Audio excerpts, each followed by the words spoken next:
ሰላም ጤና ይስጥልኝ ወገኖቼ እንደምን አላችሁ?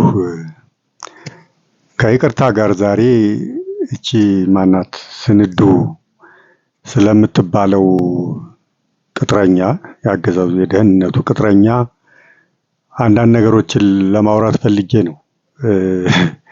ስለሷ መናገር ማውራት መስማት የሚፈልግ ሰው በርግጥ 100% የለም ማለት ላይቻል ይችላል። ግን በአብዛኛው ህዝብ ያው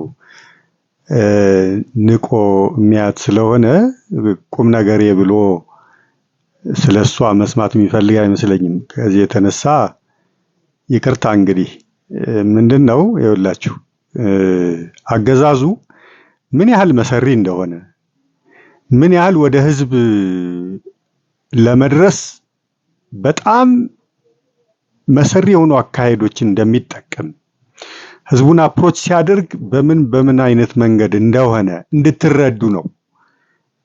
የሚንቀው ነገር እንደሌለ በእንደዚህ አይነት በእንደዚች አይነቷ እንደሆነ ህዝቡን የሚደርሰው እና የሚያግባባው አጀንዳዎቹን ወደ ህዝብ የሚያደርሰው በእንደነዚህ አይነት ሰዎች መሆኑን በየሃይማኖቱ ማለት ነው። አሁን እቺ በኦርቶዶክስ ስም ያለች ነች። ኦርቶዶክሳውያኑን እና ይሄ የዋሁን አለ አይደል በቃ ቅንና የዋህ የሆነውን ህዝብ በዚች እና እንደዚች ባለችው የጸበሉ ባህታውያንን ብለው በሚዞሩት የውሸት ማለት ነው። ግን የደህንነት ሰዎች ሆነው ማለት ነው።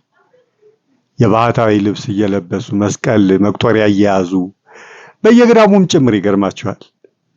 ኢቭን ገዳማት ሳይቀር ተቀምጠው የበቁ እየተባሉ ሁሉ ይገርማቸዋል። ደህንነቶች የሱ ቅጥረኞች ማለት ነው። የበቁ እያስባለ እያስወራ ሰው ወደ እነሱ ወርፎ እንዲሄድ እያደረገ የሚሰራውን መሰሪ አሰራር እንድትረዱ ነው። አገዛዙን በእንደዚህ አይነት መሰሪ የደህንነት ስራ እንዳጸናው እንድታውቁ ነው። በየእምነቱ ነው። በእስልምናውም ስትሄዱ አሉ፣ እዛም የተመደቡ አሉ። ኡስታዞች ከሚባሉት ጀምሮ ማለት ነው። ሼኮች ምኖች ከሚባሉት ጀምሮ በመናፍቃኑም ስትሄዱ እንደዚሁ አሉ። እና ይሄንን ነገር እስኪ ትንሽ እንድትረዱ ለማድረግ ፈልጌ ነው እንግዲህ ችን ለማምጣት የተገደድኩት እንጂ የምትመጥን ሆና ስለርሷ ለመናገር የምትመጥን ሆና አይደለምና ከይቅርታ ጋር እንግዲህ መናገረውን እንድትሰሙ ብዬ ነው። ሰሞኑን አንድ ቪዲዮ ሰርታ ነበር እቺ ቅጥረኛ ጋኔናም ባለዛር ናት። በባለዛርነቷ ነው እየተጠቀሙ ያሉት እንግዲህ ባለዛር ድሮውንም ማለት ነው ባለዛር ናት። ይሄ መንፈስ ምን ያህል ይሄ አገዛዙም የአውሬው መንፈስ አይደል የሚገዛው የአውሬው አገልጋዮች አይደሉ? የአጋንንት የሰይጣናት የርኩሱ የጥልቁ የአውሬው መንፈስ አብሯቸው ነው የሚሰራው። አገልጋዮቹን ይሄ ጠንቋዩን ምኑን ሁሉ አግተልትሎ ነው የሚያመጣላቸውና የሚያሰራላቸው የአንድ መንፈስ አገልጋዮች ስለሆኑ ማለት ነው። አገዛዙ እንደገና እነዚህ ባለዛሮች ጠንቋዮች ምኖች የአንድ መንግስት የአውሬው መንግስት አገልጋዮች ስለሆኑ ተባብረው ነው እንዲሰሩ የሚያደርጋቸው። አስተባብረው ነው የሚያሰራቸው ማለት ነው። ለጸረ ኢትዮጵያ፣ ለጸረ ኦርቶዶክስ ተዋህዶ ቤተክርስቲያን፣ ለጸረ አማራ ትግል ማለት ነው።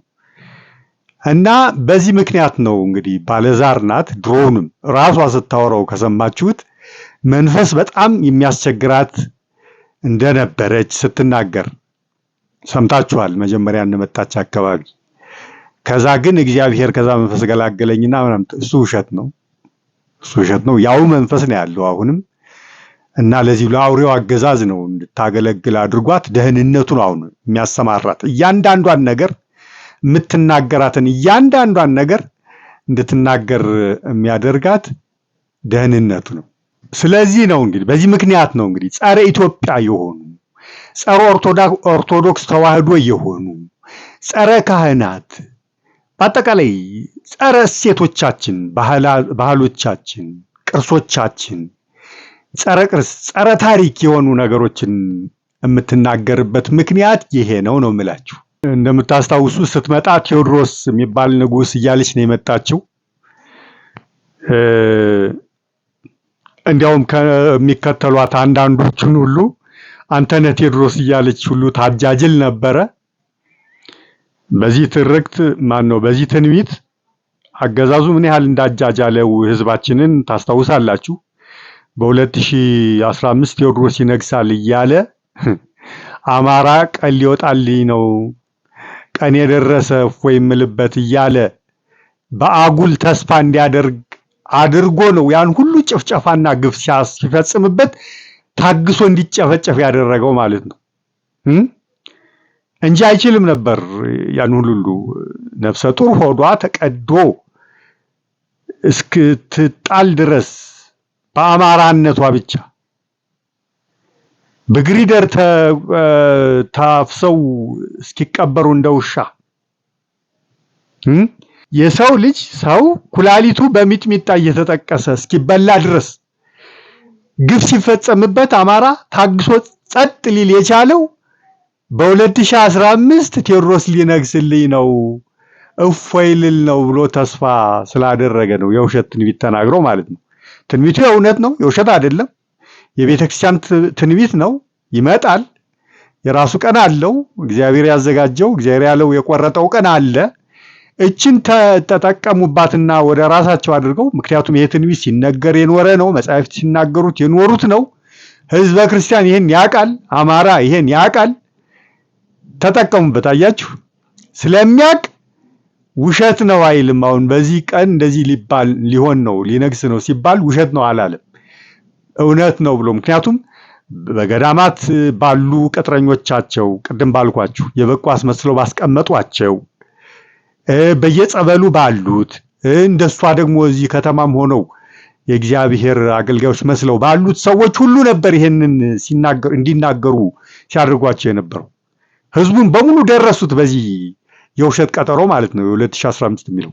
ስለዚህ ህዝቡ አመነና በ2015 በቃ ቀን ይወጣልኝ ነው ብሎ አመነ። ያልተባለ ግፍ ተፈጸመበት። ያን ትንቢት ይሄን ያሰት ቀጠሮ ባይሰጡ ኖሮ አማራ ታግሶ ያንን ሁሉ ግፍ አይሸከምም ነበር፣ አይቀበልም ነበር። አያችሁ ዜናቸው ቀን ተስፋ ሰጡት። በቃ እንደምንም ብያችን ቀን አሁን ጥቂት ዓመታት ናት። ይሄ ከመሆኑ 5 ዓመት በፊት ነው ትንቢት የተናገሩት። ልበሉ 2015 አይደል 2010 አካባቢ ነው የተናገሩት። እንዲነገር ማድረግ የጀመሩት አሁን ባልኳችሁ ሰዎች አማካኝነት ማለት ነው። ለ5 ዓመት ነው አማራ ታግሶ የጠበቃችን ቀን። 5 ዓመት ሙሉ ደግሞ ፈጽሞ ማንም ሊችለው የማይችለውን ግፍ ነው የፈጸሙበት። በዛ ለነገሩ እስካሁንም ያቀጥሏል። 2015 ተባለው ሳይሆን ሲፈጸም እስከ 2015 ጨፍጭፈን እንጨርሳለን ብለው አስበው ይመስለኛል። ግን ሳይጠናቀቅ ቀረ እስከ 2015 በተለያዩ ምክንያቶች። የእግዚአብሔር ጥበቃም አለ፣ የእግዚአብሔር ኃይል አለ። ህዝቡን መንጋውን ይታደጋል፣ ይጠብቃልና ያሰቡት ያለሙት አልሆነም። ስለዚህ 2015ን ወደ 2018 አራዘሙና አይ በእኛ ኃጢአት ምክንያት ተራዝሟል ትንቢቱ ብለው እንደገና አጃጃሉትና ህዝቡን። ያ 2018 ደግሞ ደረሰ፣ አሁንም አልተፈጸመም። እንዲህ ያሉ ያጃጃሉ እነ ዘመድኩን የሚባል የበረከት ስምዖን ያሰማራው ቅጥረኛ፣ እነዚህ የዓለም ብርሃን የሚባሉት ደህንነቱ መልምሎ ያሰማራቸው መሪዎቹን ማለት ነው። መንጋው ዝም ብሎ ተከታይ ነው። መሪዎቹ ግን በጥንቃቄ በደህንነቱ ተመልምለው የተሰማሩ ናቸው። መንጋውን እንዲያጃጅሉ ማለት ነው፣ የዓለም ብርሃን እያሉ እና እነኝም በመሰሉ ቅጥረኞቹ ህዝቡን መንጋውን አማራን አጃጅሎ ያልተባለ ግፍ ታይቶ ተሰምቶ የማያውቅ ግፍ እየፈጸመ ያንን ታግሶ እንዲቀመጥ አድርጎ ሲያጃጅለው ኖረ።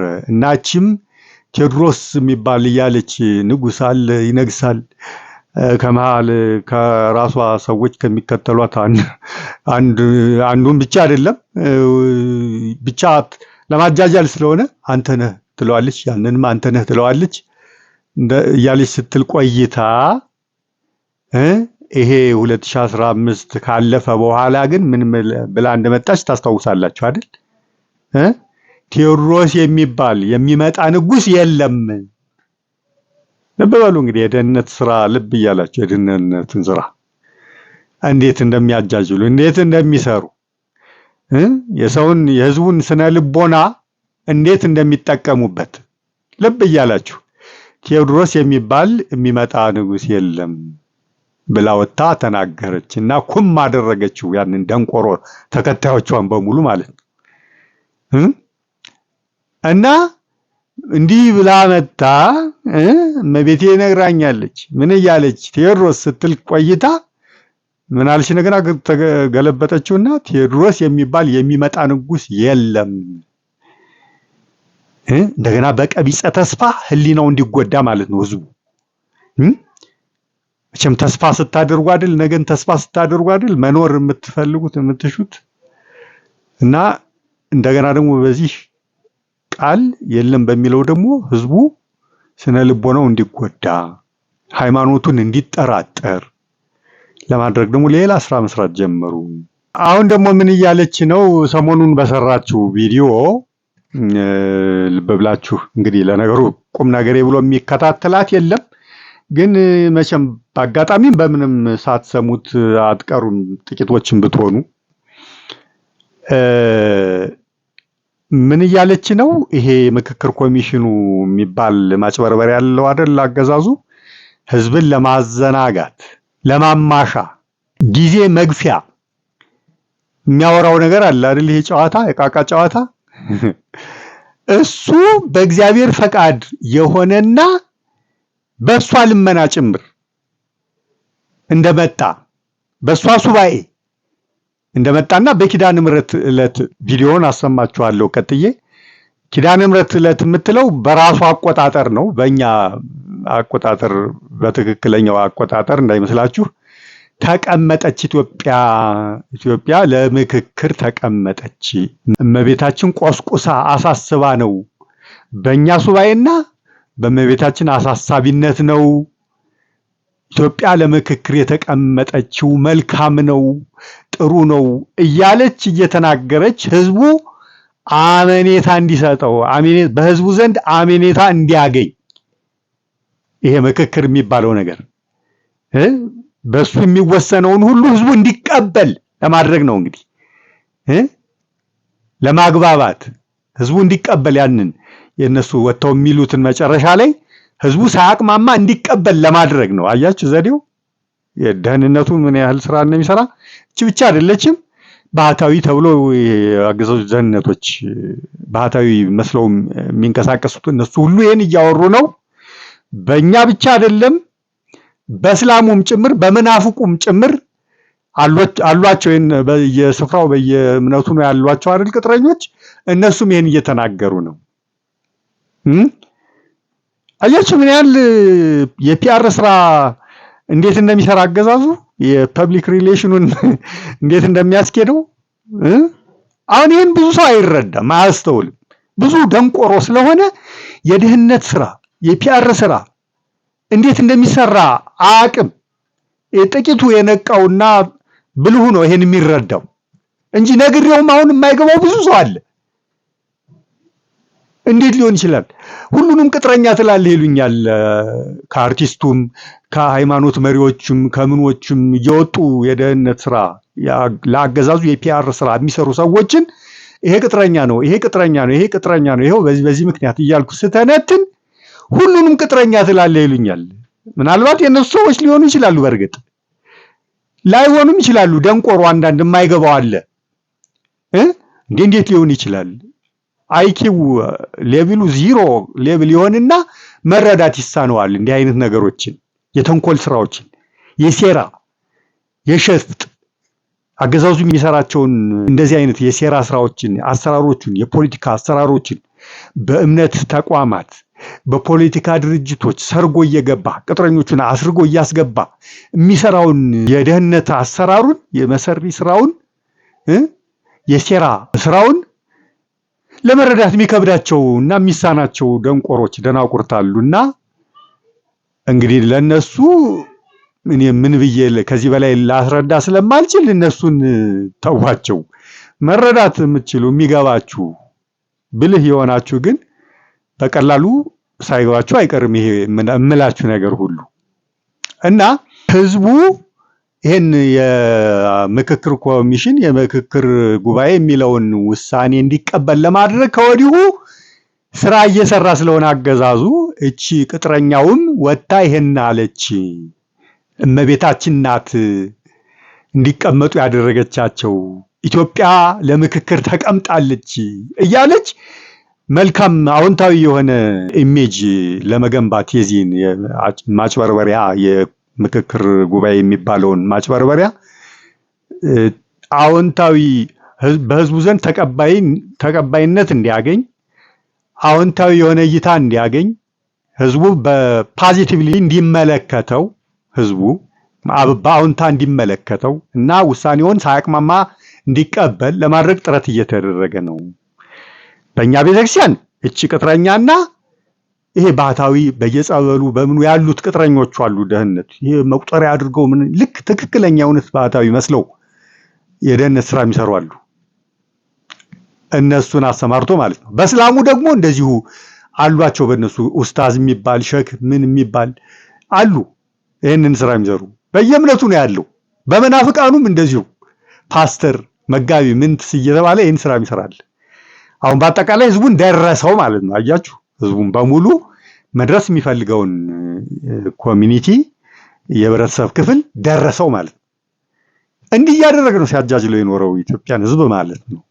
እና ይሄን እያለች ነው ቪዲዮውን እያዳመጥን የምትለውን እንተነትናለን። ሁለት ቪዲዮ አቀርብላችኋለሁ። ከዚህ ሰሞኑን ከሰራችው ቪዲዮ ቆርጬ ያዘጋጀሁት አለ የ3 ደቂቃ እና የ2 ደቂቃ። በመጀመሪያው ቪዲዮ የምታነሳው ምንድነው? ቅድም እንዳልኳችሁ ነው። በእሷ ሱባኤ እንደሆነ ምክክር የተቀመጡት እና በእመቤታችን ቆስቋሽነት ትላለች። እንግዲህ ህዝቡ እንዲቀበል አያችሁ። በእመቤታችንማ ከሆነ ጥሩ ነው ማለት ነው፣ እንቀበለዋለን ማለት ነው እንዲል ነው። እዛ ደግሞ በእስላሞቹ ሌላም ይላል፣ በመናፍቆቹም ሌላም ይላል ትላለች። እንደገና ደግሞ የዘመን አቆጣጠርን እንቀየራለን እየተባለ አይደል ቆይታለች። ዘመን አቆጣጠሩ መቀየር አለበት ስትል ነው የኖረች። ያው ደህንነት መሆኗን ከዚህም ተረዱ። አሁን ደግሞ የኢትዮጵያ ስም ሁሉ መቀየር አለበት እያለች ነው። አቢሲኒያ ንግስተ ነገስታት አቢሲኒያ ነኝ እኔም ቀይሬዋለሁ ኢትዮጵያ የሚለውን ብላ ሁሉ ሰሞኑን ተናግራለች። ይሄ የምክክር ኮሚሽን የሚባለውም የኢትዮጵያን ስም ይቀይራል እየተባለ አይደል? አያችሁ አይደል እንዴት እንደሚያግባባው ህዝቡን የራሱ አስመስሎ ባስቀመጣቸው ሰዎች አስቀድሞ እንዲነገር ያደርገዋል። ከዛ በእነሱ ተወስኖ ሲወጣ ያንን ነገር ህዝቡ ሳያቅማማ ይቀበላል ማለት ነው። አሰራሩን ልብ እያላችሁ እና የዘመን አቆጣጠር መቀየር አለበት የሚለውን ታነሳለች። እሱን አድምጠን እንመለስ። አሁን ምክሩ ዛሬ ጀምሯል። በኪዳነ ምሕረት ዕለት ትስማማላችሁ? እንደዛ ነው። እኔ እውነት እግዚአብሔር በሚያውቀው ዛሬ ስለ ሰንደቅ ዓላማ ይሄን ያወራሉ ምክክር ያደርጋሉ የሚልም ነገርም ነው የለኝም። ሱባኤንም ጸሎታችንንም ስንይዝ የምናውቀው ነገር ነበረ እንጂ የምታውቁት ነገር ሊኖር ይችላል። እኔ ግን እግዚአብሔር በሚያውቀው አላውቅም። በዚህች ሱባኤ ላይ ሆነን ነው ኢትዮጵያ ምክክር ላይ ናት ተብሎ የሰማነው። ልክ ነኝ? ከተሳሳትኩኝ ንግስተ ነገስት ተሳስተዋል በሉኝ እባካችሁ። ትክክል ነኝ አይደለ? ሱባኤ ስንይዝ ነው ኢትዮጵያ ምክክር ላይ የቆመችው። አይ እናንተ ሱባኤ ስለያዛችሁልን ነው ካሉ ያስኬደናል። ምክክሩን የጀመርነው እናንተ ጸሎት ስለያዛችሁ ነው ካሉን ይበልብለናል አይደለም? አዎ ተብዬ ነው ይሁንልዎት ተብዬ ነው ያን መልእክት ያስተላለፍኩት ለእናንተ ማለት ነው። ከዛ በኋላ ደግሞ ቆሰቆሰች ማለት ነው። ቆሰቆሰችና ኢትዮጵያ ምክክር ላይ ቁጭ አለች። ደስ ይላል። ሌላው ደግሞ ያው የቀን መቁጠሪያው ነው። እኛ እኮ መስከረም አዲስ ዓመት አይደለም እያልን ነው። መስከረም 7ኛ ወር ናት እያልን ነው።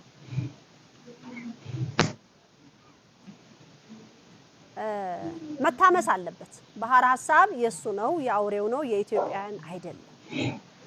ኢትዮጵያኖች ጥንት ሲቆጥሩበት የነበሩት እነ ጻድቁና አቡነ ተክለ ሃይማኖት የነብይ እግዚአብሔር ቅዱስ ሄኖክ ነው። ሊቀ ነቢያት ሙሴም የሚያውቀው ይሄንን ነው። ዳዊትም የሚያውቀው ሰማችኋት አይደል? ኧረ ስንቱን ልጥራ። አንድም መረጃ ግን አታቀርብም። ይገርማችኋል። እና አቡነ ተክለ ሃይማኖት እና አብርሃም እነ ዳዊት ይህንን አቆጣጠር ስለመጠቀማቸው አንድም መረጃ አታቀርብም። ሲጀመር ደንቆሮ ናት። ምንም የምታውቀው ነገር የለም። እኔ የሷ ዋና ጋሻ ዛግሬ ከሆነ እንዲሁም ከሆነች ሁለት ናቸው ጋር በሶሻል ሚዲያ ቀበጣጥረው ወጡና ጠየቋቸው ጥያቄዎችን ስለ ሄኖክ አቆጣጠር ማለት ነው። ጨርሶ ምንም የሚያውቁት ነገር የለም። ምንም የሚያውቁት ነው የምላችሁ። በየተባለችውም ብቻ በዘመነ ሄኖክ ስም የራሳቸውን የዘመን አቆጣጠር የአጋንንታዊ የአምልኮ ዘመን አቆጣጠር ሊያሰፍኑ በቦታው ሊተኩ ፈልገዋል። ስሙን ግን ምን ይሉታል? የሄኖክ እንጂ ጨርሶ አያውቁ። ጨርሶ ነው የምላችሁ ስለ ዘመን አቆጣጠር። እንግዲህ ታያችሁ፣ እግዚአብሔር ያሳያችሁ። ቅዱስ ዲሜጥሮስ የባህር ሐሳብን ታውቃላችሁ። በቤተክርስቲያን መስከረም 1 አዋጅ ይታወጃል ስለ በዓላቱ፣ ስለ መጥቁ፣ ስለ ቀመሩ በአጠቃላይ ማለት ነው። እና ያ ቅዱስ ዲሜጥሮስ ነው እንግዲህ በሷ ቤት አጋንንት እየተባለ ያለው። አጠቃላይ ቤተክርስቲያንን ነው እንጂ ምን አንድ ቅዱስ ብቻ። ድፍረቷን እያያችሁልኝ ነው። ጋኔናም ባለዛር ዛራም ደግሞ እኮ የኋላ ታሪኳ ባይታወቅ የመንፈስ እንደሚጫወትባት መንፈስ እንደሚጋልባት እንደሚገለገልባት የማይታወቅ ሆኖ ወጣ ከሆነ ቦታ ወጣ መንፈሳዊ ነኝ ብላ ብትመጣ እንደው ሊመስል በቻለ የተባለ መንፈስ ሁሉ ሲጨፍርባት የኖረች መሆኗ እየታወቀ በዝሙቱ በዘማነች ታውቃላችሁ። በዝሙት ነበር መጀመሪያ ትተዳደር የነበረው። ኋላ ላይ ባላገባች እና ወለደች። ከዛ ነው እንደገና ደግሞ አሁን ያው ቅድም እንዳልኳችሁ ነው የአውሬው መንፈስ አውሬው ይውላችሁ የሚገለገልባቸውን አካላት በሙሉ አስተባብሮ ነው አንድ ላይ ለአንድ ዓላማ የሚያሰልፋቸውና የሚያሰራቸው። ስለዚህ ከነዚህ የአውሬው አገዛዝ መንገድ ጠራጊዎች አይደሉ እነዚህ። ከነዚህ ጋር ደግሞ ተባብራ እንድትሰራ አድርጓት መንፈሱ ይሄው ቅዱሳንን ታጥላላለች፣ ቤተክርስቲያንን ታጥላላለች፣ ታበሻቅጣለች። እማትለው ነገር የለም እማትለው። ይህን ሁሉ የምትልበት ምክንያት ግን ካደረባት የርኩስ መንፈስ የተነሳ ነው የምላችሁ። እና ዲሜጥሮስን የሚያህል ቅዱስ ያውሬው ትለዋለች። ዘመነ ሄኖክ የምትለውን አሁን ተንትኝና ነገር የምትሏት 100% እርግጠኛ ሆኜ ነው የምላችሁ አንዱንም አታውቀው። በይ ስለተባለች ብቻ ነው የምትለው አንዱንም። እና ይሄውላችሁ ዘመን አቆጣጠሩንም እንዲህ እንቀይረዋለን መቀየር አለበት ስትል ከረመች። አሁን በዚህ ምክክር ኮሚሽን የምክክር ጉባኤ በሚባለውም ይቀር እየተባለ እንደሆነ እየሰማችሁ ነው። እንግዲህ በእነሱ ቤት ህዝቡን አግባብተውት ሞተዋል። ስለዚህ አሁን ሲወስኑ ህዝቡ በጸጋ ይቀበላል ነው እንግዲህ እነሱ እያሰቡ ያሉት። ቀጥሎ አሁን በማቀርብላችሁ ቪዲዮ ደግሞ ምን ትላለች መሰላችሁ?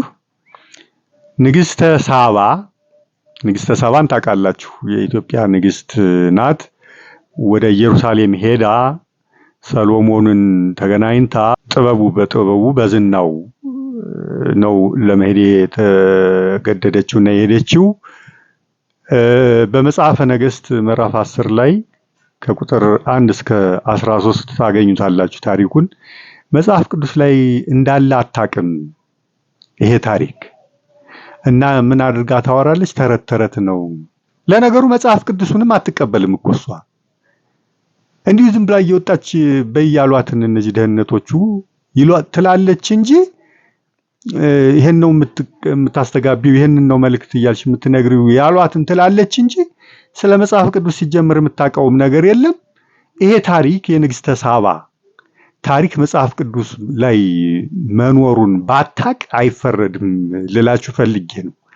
እና በኮንፊደንስ ወጣ ነው ተረት ነው ትለዋለች። እግዚአብሔር ያሳያችሁ መጽሐፍ ቅዱስ ላይ ያለን ታሪክ እና አልሄደችም፣ ኢየሩሳሌም አልሄደችም ንግስተ ሳባ እዛ እኮ ተጽፎ ያለውን ነው አሁን ባልኳችሁ መጽሐፈ ነገሥት ቀዳማዊ ወይም አንደኛ ነገሥት ምዕራፍ 10 ከቁጥር 1 እስከ 13 በደም ተጽፎ እያለ አልሄደችም። እሱ ነው የመጣው። እሱ ነው ወደ ኢትዮጵያ የመጣና ሰግዶ አደግድጎ ጎብኝቷት የሄደው ትላለች። እቺ ግን መንተራሻ ናት። ዋናዋ መልእክት ምንድናት? ልጅ አልወለዱም ትላለች። ቀዳማዊ ምኒልክ ክብረ ነገሥት የሚናገረው አለ አይደል? ቤተክርስቲያን የምትናገረው አለ። ገድላቱ ሁሉ የሚናገሩት አለ። ድርሳናቱ ሁሉ የሚናገሩት አለ አይደል? የዳዊት መንግስት የመጣው በቀዳማዊ ምኒልክ ነው። በሰሎሞን ልጅ በቀዳማዊ ምኒልክ ወደ ኢትዮጵያ ማለት ነው። እሱን ታሪክ ሐሰት አገዛዙ ቆይቷል። በፖለቲከኞቹ ይህንን ነገር ሲነዛው የሞራነን በሚሉት ቅጥረኞቹ ይህን ነገር ሲነዛው ውሸት ነው ተረት ነው እያሉ ሲናገሩ እንደኖሩ ታውቃላችሁ። አሁን ደግሞ ለነገሩ ቆይተዋል። አሁን ወደ ቲዮሎጂ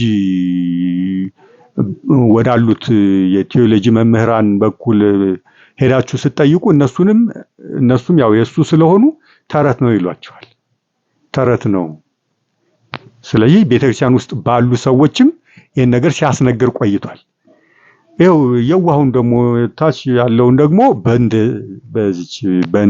እንደዚህ ባሉት ቅጥረኞቹ ለመድረስና ይሄንን ታሪክ ለማስጣል ከሰው ልብ ምን እያለች ነው? ውሸት ነው፣ ልጅ አልወለዱም፣ ልጅ የላቸውም ትላለች። ይሄ ብቻ አይደለም፣ የምታነቡት ታሪክ ሁሉ የውሸት ነው፣ የፈጠራ ነው ትላለች። ኢትዮጵያን ታሪክ አይደል ማስጣል የሚፈልገው የአማራ ታሪክ ስለሆነ በእርግጥ አማራ የብቻዬ ነው አላለም ብሎ ማያውቅም። በቀጥታም ይሁን በተዘዋዋሪ ኢትዮጵያ ውስጥ ያለ ሁሉ አስተዋጽኦ አለው። ዋናውን የአንበሳውን ድርሻ ይዞት የነበረውና የኖረው ግን አማራ ስለሆነ ስለዚህ የአማራ ታሪክ ነው ብለው ማጥፋት ይፈልጋሉ። እና እሱን ስራ መስራታቸው ነው። አሁን እንግዲህ ታሪክ ነው፣ ታሪኩ ሁሉ ተረት ነው ትላለች። እና የንግስተ ሳባ ታሪክም የተጻፈው ውሸት ነው፣ ተረት ደግሞ ንግስት ሳባ ነው የምትለው። ይገርማችኋል። ስሟ ሳባ ነው የሚመስላት፣ ንግስተ ሳባ ነው ግን ምክንያቱም ይኸውላችሁ ንግስተ ሳባ ማለት ደቡብ አረቢያ ነበረ። በሰዓቱ ሳባ ይባል ነበረ። የዛም ጭምር ገዢ ስለነበረች ማክዳ ገዢ ገዝተነው የለ ደቡብ አረቢያን የኢትዮጵያ ግዛት ነበር። በታሪክ የምታውቁት ታውቃላችሁ። በዛ ምክንያት ንግስተ ሳባ ተባለች ማክዳ። በመካከለኛው ምስራቅ አካባቢ ንግስተ ሳባ ተብላ ነው የምትጠራው። እኛ ማክዳ እንላታለን። ስሟ ማክዳ ነው። ንግስተ ሳባ ማለት የሳባ ንግስት ማለት ነው። ሳባ የሚባለው ደቡብ አረቢያ ግዛት ማለት ነው። የሱ ንግስት እንደማለት ነው። እሷ ግን ሳባ ስሟ መስሏታል። ደንቆሮ አይደለች። እመቤታችን አለችን የምትለውም የውሸት መሆኑን አንዱ በዚህ መረዳት ትችላላችሁ። እሷ ንግስት ሳባ ብላ ነው የምትጠራት። ስሟ መስሏታል እና ውሸት ነው ትላለች። እስኪ ቪዲዮውን አድምጡትና እንመለስ። ንግስት ሳባ ሰለሞን ጋር ሄደች የተባለውን ነገር አሁን አባቶች ምንድነው እንዴት እንደሚያርባት ጠይቁ። አሁን እንጠብቃቸው ይላል። የሆነ መንገድ ድረስ ሄደችና ከዛ እሱ መጣ እንደሚሉ ደግሞ አትጠራጠሩ። እንጠብቃቸው ደግሞ የሆነ ነገር ያመጣሉ። ውሸት ነው፣ እራሱ ነው የመጣው። እንደው ማን ነው አንድ የማህበርተኛችን ልጅ እንደው ምን አለ? በዛ ጊዜ ሴቶች እኮ ክብር አላቸው። ሴት ልጅ እንዴት ተነስታ ወንድ ጋር ትሄዳለች? የዛ አይነት እንትን እንኳን ህልውና የሚባል ነገር አለ አይደል? ለምንድን ነው ይሄ ሁሉ የተፈለገው? እሷ ሄደች እሱ ጋራ የሚለው እኮ ምንድነው? የኔ እናት ደግሞ አረ አይደለም አለች። አይደለም እሱ ራሱን ይመጣ አክብሯት ጠብቋታል። ውጪ እሷ ከክፍሏ እስክትወጣ ድረስ ጠብቋል። ረጅም ሰዓት ጠብቋል። ስትወጣለት ግን ዝቅ ብሎ ይሄ ታሪክ ሁሉ ተወስዷል እኮ የለም እኮ። እንዴት ነው ነገሩ?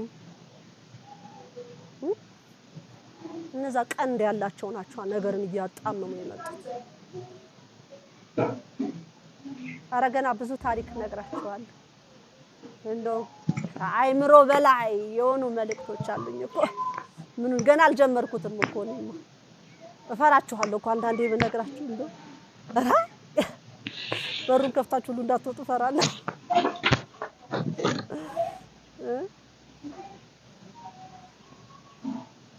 ጠብቋታል ብዙ ሰዓት። ተጨንቆም ነበር ታሪኩ። ከክፍሏ እስክትወጣ ረጅም ሰዓት ስለሆነ ለምን መጥቶ ያን ሁሉ መንገድ መጥቶ መዘግየቷ አስጨንቆታል።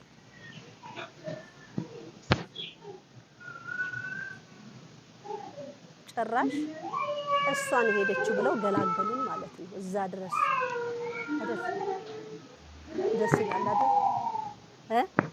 አዎ ታሪክ ሲነገር እንደዚህ ነው አሉ።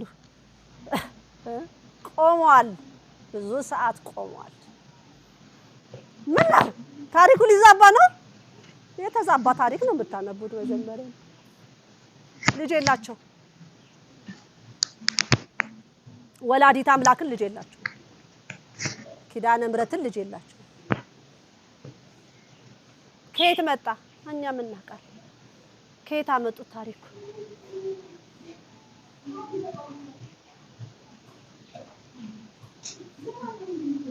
ከዛ እንሰማለን ደግሞ አባቶች ንገሩን።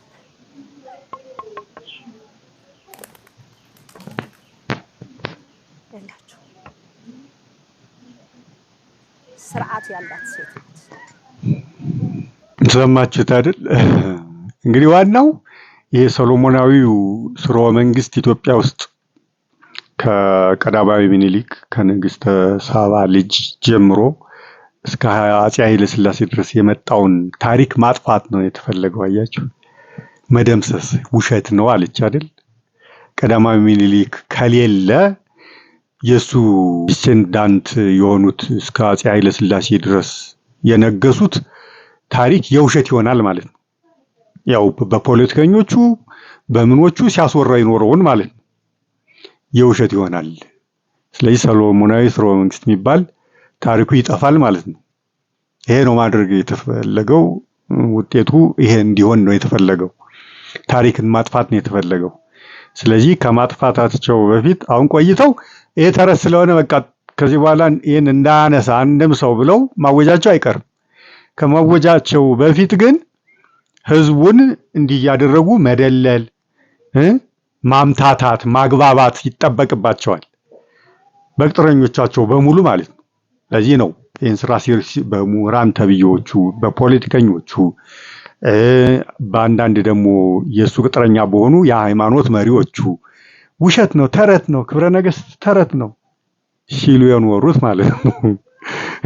እንግዲህ ፈጦ የሚታይ ታሪክ የሚመሰክረው የታሪክ አሻራ በግልጽ ያለው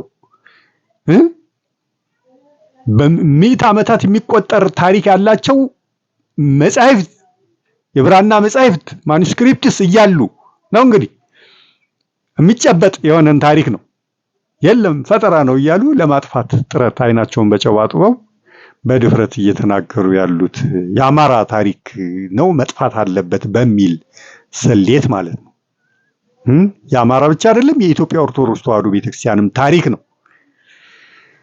ስለዚህ ሁለቱም አይደላውን አገዛዙ የዘመተባቸው በቤተክርስቲያን በአማራም እና በመኖርክ ስርዓት በሶሎሞናዊው ስርወ መንግስት ከአፄ ኃይለ ሥላሴ እስከ ቀዳማዊ ምኒልክ ባለው ማለት መሀል ላይ በእርግጥ የዛጉዌ ስርወ መንግስት ለ333 ዓመት መሀል ላይ ነበሩ። ኋላ ሪስቶር ተደርጎ ነው ወደ ሸዋ የተመለሰው እና ከዛ በፊት ቀዳማዊ ምኒልክ እስከ ዮዲት ጉዲት እስከ 9ኛው መቶ ክፍለ ዘመን ድረስ ዮዲት ጉዲት መታ እስከ ደመሰሰችው እስከ አፈራረሰችው ዘመን ድረስ አክሱም ነው የነበረው። ሸሽተው መጡ መራ ቤቴ። ከዛ የመሃል ላይ የዛጉዌ ስርወ መንግስት ገባ። እሱ በቅዱሳኑ በነ አቡነ ተክለ ሃይማኖት በነ ኢየሱስ ሞዓ በዘመኑ በነበሩት ቅዱሳን አግባቢነት ሪስቶር ተደረገ። ወደ ይኩኖ አምላክ እንዲመጣ ተደርጎ ሸዋ እስከ ግራኝ አህመድ ወረራ ድረስ ሸዋ ላይ ቆየ። የግራኝ አህመድ ወረራን ተከትሎ ኦሮሞዎቹ መልካም አጋጣሚ ያገኙና የተጨፈጨፈ የደከመ ህዝብ ሲያገኙ ገቡ። የተረፈውንም ብዙ ጨፈጨፉት። መንግስቱም ሸዋ ላይ ተረጋግቶ መቀመጥ አልቻለም። ስለዚህ ነሰርጸ ድንግል ወደ ጎንደር ሄዱና ደግሞ ሸሽተው እስኪዛ ሆነን ብንደራጅ አቅማችን ብንገነባና ብንመለስ ይሻላል ብለው ጎንደር ሄዱ። ጎንደር ደግሞ እስከ ዘመነ መሳፍንት መጠናቀቂያ እስከ አፄ ቴዎድሮስ ድረስ ጎንደር መቀመጫ ሆነች። ከዚያ ደግሞ ተክለ ጊዮርጊስ ለ3 ዓመት ነገሰ። የት? ላስታ ቡግና። እሱን ደግሞ አፄ ዮሐንስ 4ኛ ፈነገሉ ወይም እንግዲህ ሊወጋቸው ሲሄድ ታሪኩን ታውቁታላችሁ። እንግሊዞች ባስታጠቁት ባንዳ ሆኖ ባገኘው መሳሪያ አፄ ቴዎድሮስን ለማስገደል እና መንግስታቸውን ለማስገርሰስ ተባብሮ ለዚህ ውለታው በተሰጠው መሳሪያ ቆላቸውና አጠፋቸው። እሱ ነገሰ። ትግሬ ለመጀመሪያ ጊዜ እድል አገኘ ማለት ነው የንጉስነት። ለነገሩ እሳቸው አገው መሆናቸው ነው የሚነገረው። ግማሽ አገው ግማሽ ትግሬ። ከዛ እሳቸውን ደግሞ ደርቡሽ ሲገድላቸው ታሪኩን የምታውቁት ነው። ትንቢት ነበር አስቀድሞም እስላም ነው የሚገልህ እየተባሉ እና ያን እንግዲህ ያስቀሩ መስሏቸው ነው ወሎ ድረስ ትግራይ መቀሌ እያለ እስላም ለሃይማኖት ቀናይ መስለው ወሎ ድረስ ወርደው መቼም ጠላት ያማራ ነው እንግዲህ ያማራ እስላም ነው ማለት ነው የሚያጠፋኝ ብለው ለሃይማኖት የተቆረቆሩ መስለው ክርስቲያን ካልሆናችሁ እያሉ ቀኖናው በማይፈቅደው መልኩ አስገድዶ ክርስቲያን ሳይማሩ እንግዲህ ልብ በሉና ሳይፈልጉ ክርስትና እንዲህ አይነት ህግ የለውም። ማንንም አስገድዶ የማጥመቅና ሳይማር የማጥመቅ ቀኖና ስርዓት የለንም፣ እኛ ህግ የለንም። እሱ ግን በሰይፍ አስገድዶ በግድ ክርስቲያን ካልሆናችሁ እያለ እምቢ ያሉትን እየቀላ በግድ ሳይማሩ ሳያውቁ ክርስቲያን ናችሁ እየተባሉ እንግዲህ ጠላቴን አጠፋው መስሎት ነው እንግዲህ ቀደምኩት ጠላቴን መስሎት ነው። ትንቢት ነው መፈጸሙ አይቀር።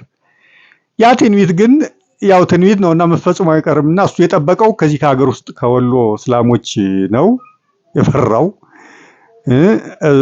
የሆነውና የመጣው ግን ከውጭ ከባዕድ በቅብጠቱ ምክንያቱም ከዲብ እስማኤል ከግብጽ የአባይን ምንጭ ጣናንና ዙሪያውን የግብጽ ግዛት ለማድረግ ሱዳንን ጨምሮ እና በቃ አባይ ይገደብብናል የሚል ስጋት ሳይኖራቸው ለዘላለም ለመኖር ተብሎ ታስቦ የግብጽ ግዛት ለማድረግ እየዘመተ ነበር። ሱዳኖችን ነበር ያኔ አፄ ቴዎድሮስ በሽፍትነት ዘመናቸው ወደ 400 ሰው ይዘው እንድሪስ ጋር የጥቁር ሱዳናዊ ነው እስላም ነው ከነሱ ጋር ህብረት ፈጥረው ወግተዋቸዋል። ሄደው ካርቱም ድረስ እነዚህን ወራሪዎች ማለት ነው። አፄ ቴዎድሮስ አያችሁ ምን ያህል አርቆ አስተዋቢ እንደሆኑ እና እነዚህ ግብጽና ቱርክ ጦር ምን ለማድረግ እንደሚመጣ አውቀዋል። እስከ ጣና ድረስ ግዛቴ ነው ብሎ ሊይዝ እየመጣ እንደሆነ እና ካርቱም ድረስ ሄደው ከእንድሪስ ጋር ሄደው ወግተዋቸዋል።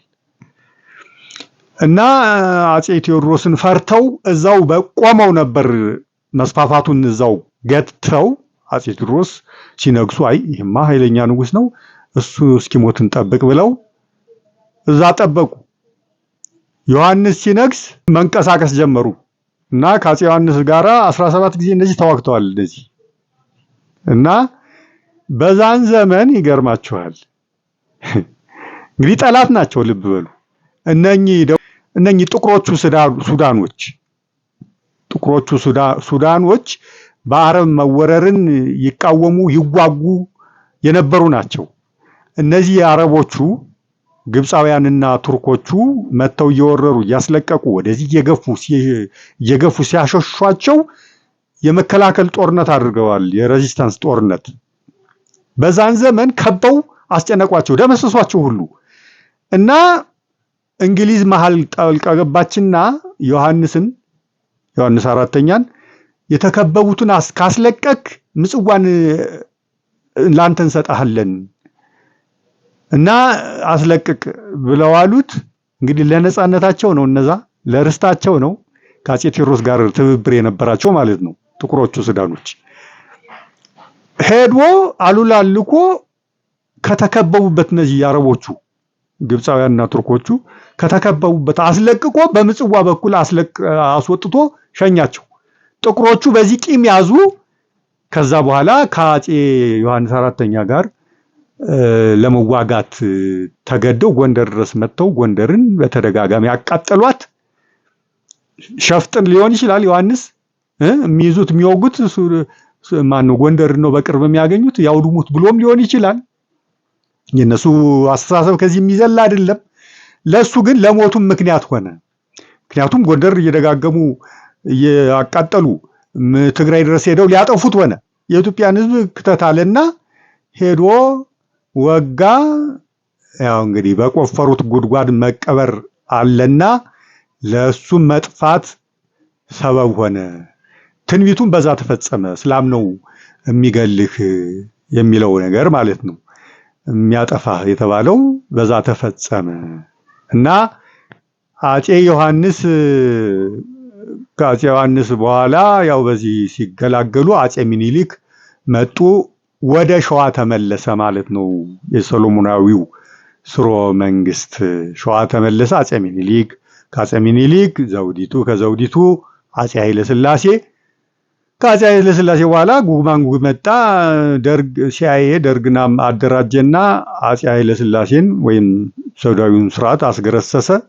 የዛን የጥፋት ትውልድ ያ ትውልድ በአጠቃላይ ሲአይኤ የተለያዩ ፓርቲዎችን ደርግን ብትሉ ኢህአፓን፣ መኢሶንን፣ ወያኔን፣ ሻዕቢያን፣ ኦነግን በአጠቃላይ የዛን ትውልድ የፈለፈላቸውና ያደራጃቸው ፈንድም ያደርጋቸው የነበረው ሲአይኤ ነው።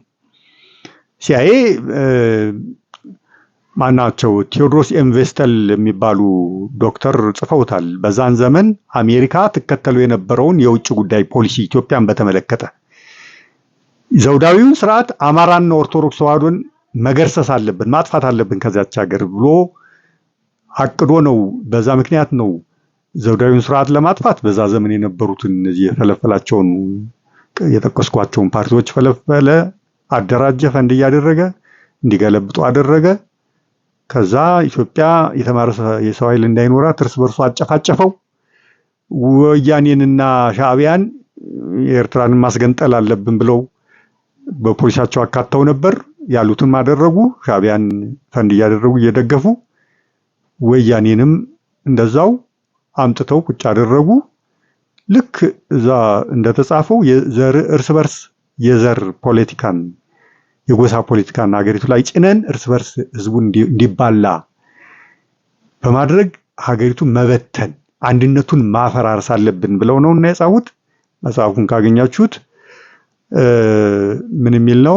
The Lion of Judah in the New World የሚል ነው እና ማነው ሄንሪ ኪሲንጀር በወቅቱ የአሜሪካ የውጭ ጉዳይ ሚኒስቴርና የሲአይኤ ዳይሬክተር የነበረ ሰው ነው ፖሊሲውን የቀረጸው። እስካሁንም አሜሪካ እየተከተለችው ያለችውን ኢትዮጵያን በተመለከተ ማለት ነው የቀረጹት እና ይሄው ከዛ በኋላ ያው እስካሁን ድረስ የነሱ አሻንጉሊት የሆነ ወያኔ ኢህአዴግ የሚባል የጥፋት ኃይል አስቀምጠው ኢትዮጵያዊ የሆነን እሴት በሙሉ ዘውዳዊ ስርዓቱን ትላላችሁ፣ ኦርቶዶክስ ተዋህዶን ትላላችሁ፣ አማራ እነሱ ሶስቱ ናቸው አከርካሪና መመታት ያለባቸው ብለው የዘመቱት እና ይሄው እየተዘመተ እየተጨፈጨፈ እየጠፋ መከራ ያያለው እነዚህ ሶስቱ ናቸው። በአጠቃላይ ኢትዮጵያዊ እሴት በሙሉ ቅርስ፣ ታሪክ እንዲጠፋ ይኸው አሁን በምክር ኮሚሽን የሚባለው ሁሉ እየሰማችሁ ነው አይደል? ሰንደቅ ዓላማ መቀየር አለበት፣ የዘመን አቆጣጠር፣ በአጠቃላይ በቃ የአማራ አሻራ ያለበት በሙሉ የኦርቶዶክስ አሻራ ያለበት በሙሉ መጥፋት አለበት ተብሎ ተወስኖ ይሄ እየተሰራ ነው ያለው እና ይሄ ነው ያለው። ይሄን ልብ የሚሉ በጣም ጥቂቶች ናቸው። አብዛኛው ተነግሮትም እንኳን የሚገባው አይደለም። እንኳን ሳይነገረው ራሱ ሊገባው ይቀርና ሴራው ተነግሮትም የሚገባው አይደለም። ውይ ያንዳንዱ ሰው ድንቁርና እኮ እግዚአብሔር እና ይሄ ነው ያለው ነው የምላችሁ። እቺ ቅጥረኛ እቺ ቆሻሻ ቅጥረኛ ይሄንን ነው ስትሰራው የኖረችውና አሁንም እየሰራች ያለችውና በእርግጥ ብዙ ሰው ነቅቶባት የሚከተላትም የለ እዛ የሷን ፍርፋሪ እየለቃቀመ ካለው በስተቀር እና ሌሎችም አሉ። እሷን እንደምሳሌ ያመጣሁት በሌሎችም ላይ እንድትነቁ ነው። በየጸበሉ አጥማቂነን ብለው በየገዳሙ የበቃውነን እንደዚህ እያሉ የውሸት ማለት ነው የደህንነት ቅጥረኞች ሆነው ይሄን የሚሰሩ ማለት ነው። እና አገዛዙ በእንደዚህ አይነት ተንኮል፣ ሸር፣ ሸፍጥ መሰሪ አሰራሮቹ ነው አገዛዙን አጽንቶ የኖረው እና ከላይ እስከ ሃይማኖት አባቶች እስከ አርቲስት የሱ ቅጥረኛ የሌለበት ቦታ የለም ነው የምላችሁ። ህዝቡን እያወናበደ እያምታታ አዳዲስ ነገር መቀበል ያለበትን በእነሱ በኩል ልክ ከእግዚአብሔር የተነገረ እያስመሰለ እየተናገረ እንዲቀበል እያደረገ ነው የኖረው። ግን መስሏቸው እንጂ እግዚአብሔር ያለው ቀን ሲመጣ ይሄ ሴራቸው፣ ይሄ ብልጠታቸው፣ ይሄ መሰሪነታቸው አያድናቸውም። ይሄንን ባያደርጉም እግዚአብሔር የሰጣቸውን ዘመን መፈጸማቸው አይቀርም ነበር እንዲሁ ተኝተውም እንኳን። እግዚአብሔር ያለው ቀን ሲመጣ ግን በቃ ይሄንን ህዝብ በቃ ልበለው፣ ላሳርፈው፣ ምህረቴን ልስጠው ብሎ የሚመጣበት ቀን በመጣ ቀን ግን የፈለገ ምንም ነገር አሜሪካ መላው ዓለም አሁን እየደገፋቸው እያደራጃቸው ሁሉንም ነገር እያደረገላቸው እንዳለው ሁሉ ቢያደርግም ማንም አያድናቸውም መስሏቸው ነው። እነሱ ግን በጥበባቸው፣ በሴራቸው፣ በሸፍጣቸው፣ በመሰሪነታቸው ያሉ እድሜያቸውን ያራዘሙ አድርገው ነው የሚያስቡት። የእግዚአብሔር ቀን ገና ስለሆነ ነው መስሏችሁ ነው። ተኝታችሁ መግዛታችሁ አይቀርም ነበር ይሄን ያህል ዘመን እግዚአብሔር የቆረጠውን ያህል ዘመን የመከራ ዘመን ማለት ነው። እና ይሄው ነው ወገኖቼ፣ ንቁ፣ ጠንቅቁ፣ እወቁ ለማለት ነው። አሁን ግን ዘመኑም የደረሰ መሰለኝ። እንግዲህ እንጃ ብቻ የእግዚአብሔር ቀን ደርሷል የሚል ግምት ነው ያለኝ። አባቶችም ይሄን እያሉ ነው። ያኔ ማን እንደሚያድነው እናያለን። እንግዲህ ራሱ አይደለምና ለሱ ጉልበት ሆነው ሊያድኑት ይቅሩና ለራሳቸውም መከራ ተደግሶላቸዋል። እግዚአብሔር መከራ ሊያዘንብባቸው ቀን ቆርጧል። ያቺ ሰዓት ብቻ ናት የምትጠበቀው ለምዕራቡም ለአረቡም ለምኑም ማለት ነው። ይሄን ለማለት ፈልጌ ነው። ሼር፣ ኮፒ ሊንክ፣ ሪፖስት፣ ላይክ፣ ኮሜንት፣ ሰብስክራይብ እና ፋሎ ማድረግ አይረሳ። እግዚአብሔር ይስጥልኝ።